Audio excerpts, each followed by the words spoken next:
سلام دوستان خوبم.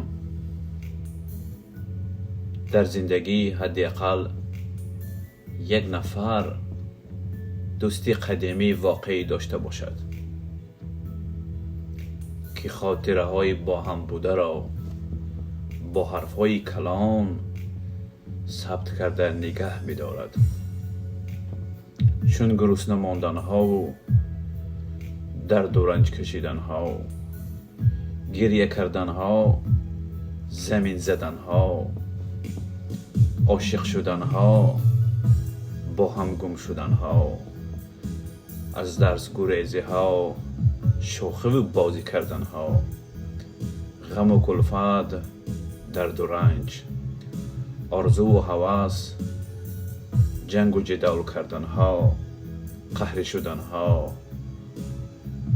با هم عهد و پیمان بستن و قول دادن ها فراموش نباید باشد و حتی احترام پدر و مادرت را داشته باشد.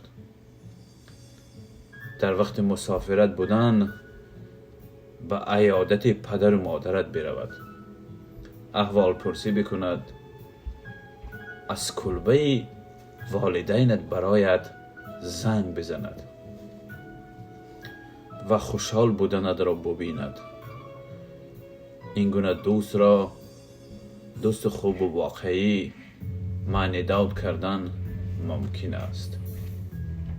دوستی خوب سرمایه، تکیهگاه، همدرد، همراز، یک رو، انسان زمینی و همیشه خواهان موافقت تو باشد.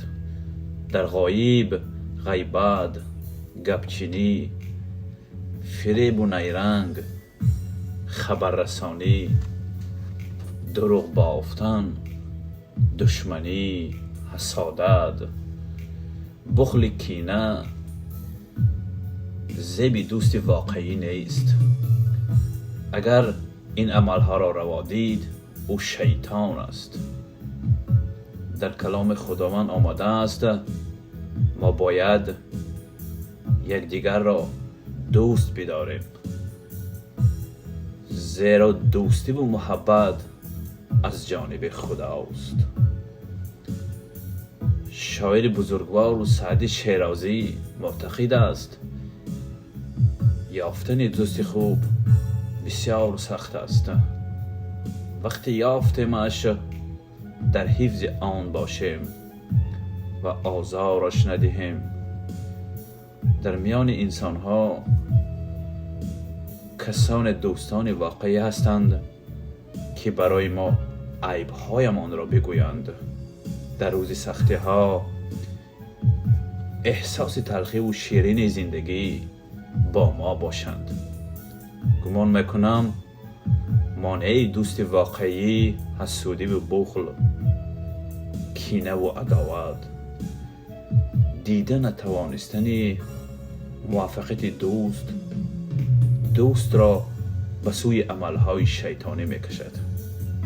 از این لحاظ از همه کار زشت در زندگی با غرور بودن و خودپرست و خودبینی کردن، این به شباهت شیطان میکند.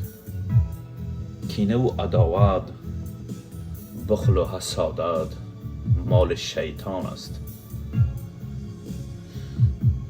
برای داشتن دوست شاعر میگوید درخت دوستی بنشان که کام دل به بار آرد، نهال دشمنی برکن که رنجی بیشمار آرد.